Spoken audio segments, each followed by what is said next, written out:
Hello বন্ধুরা, তোমরা সবাই কেমন আছো? আজকের ব্লগটা আমার ছেলের স্কুলে যাওয়াকে নিয়ে ভিডিও। তো আমি ওর সাথে আজকে যাচ্ছি স্কুলে। দেখো ও এই গাড়িতে করে যাচ্ছে। ও ব্যারাকপুর রামকৃষ্ণ বিবেকানন্দ মিশনে পড়ে। তো আজকে দেখো প্রচণ্ড বৃষ্টি, তাই ওকে রেনকোটটা পরিয়ে দিয়েছি। স্কুলের ভিতরেও ঢুকে যাচ্ছে। দেখো চলে গেছে।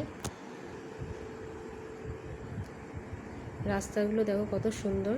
এখানে 7 নম্বর রিভার সাইড রোড।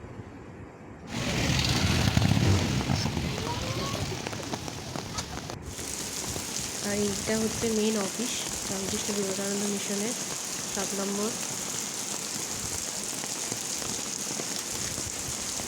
এখানে সমস্ত অফিসিয়াল কাজ হয় 7 নম্বরেতে। তারপরে দেখো আসার সময় গাড়িতে সব একসাথে আসছে।